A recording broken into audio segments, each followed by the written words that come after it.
અહીંયા આજે અમે ભેગા થયા હતા 250 થી 300 માણસો. તાત્કાલિક ધોરણે આ વસ્તુ સુએજ ટ્રીટમેન્ટ જે પ્લાન્ટ આવી રહ્યો છે એ પ્લાન્ટ અહીંયા રહેવાસી એરિયાની અંદર આવી રહ્યો છે.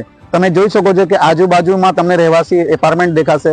As per central pollution control board એવું કહે છે કે સુએજ ટ્રીટમેન્ટ પ્લાન્ટ ઓછામાં ઓછા રહેવાસી ઇલાકાથી 500 મીટરની દૂરી પર હોવો જોઈએ, જે અહીંયા કોઈ પણ કાળે શક્ય નથી, કારણ કે 50 થી 100 મીટરની અંદર જ ચારે બાજુ સોસાયટી છે. તો એ ચારે બાજુ સોસાયટી હોવા છતાં અહીંયા પરમિશન કઈ રીતે મળી, એક પ્રશ્ન છે. સેકન્ડ થિંગ, જ્યારે બી સુએજ ટ્રીટમેન્ટ પ્લાન્ટ બનાવવામાં આવે તો સેન્ટ્રલ પોલ્યુશન કંટ્રોલ બોર્ડ એવું કહે છે કે એનો 1/3 એરિયા ગ્રીન બેલ્ટ તરીકે હોવો જોઈએ.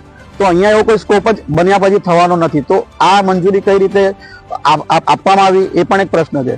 ત્રીજી વસ્તુ, 2024 પહેલા અહીંયા કોઈ પણ જાતનો સુએજ ટ્રીટમેન્ટ પ્લાન્ટ બતાવવામાં નથી આવેલો. તો તાત્કાલિક ધોરણે 2024માં જે ભેસાણ એરિયા આજે બી ઓનલાઈન બતાવે છે, ભેસાણ એરિયામાંથી અહીંયા કેમ શિફ્ટ કરવામાં આવે એ પણ એક પ્રશ્ન છે. તો તાત્કાલિક ધોરણે આ બધા પ્રશ્નો શાસન અને એસએમસી ધ્યાનમાં લે. અહીંયા જો સુએજ ટ્રીટમેન્ટ પ્લાન્ટ આવશે તો આ પોતાના શરીર પર ઘણી બધી ઇફેક્ટ કરે છે. તમે ઓનલાઈન પણ સર્ચ કરશો તો તમને આખો ચાર્ટ મળી જશે કે સુએજ ટ્રીટમેન્ટ પ્લાન્ટથી જે વસ્તુ ડેવલપ થાય છે, ઘણા બધા ગેસીસ ડેવલપ થાય છે, ઘણા બધા મચ્છરોની ઉત્પત્તિ થાય છે. આમ તો એસએમસી મચ્છરોના નિદાન માટે ઘરે ઘરે જઈને શોધ કરે છે. તો આવા રહેવાસી ઇલાકામાં એ લોકો આ વસ્તુ રાખી રહ્યા તો કેટલા મચ્છરોનું ઉત્પાદન થશે, અને ઓછામાં ઓછી 10,000 થી 12,000 જેવી વસ્તી અહીંયા રહે છે, એના સ્વાસ્થ્યને કેટલી મોટી અસર થવાની છે એ અમે પોલ્યુશન કંટ્રોલ બોર્ડ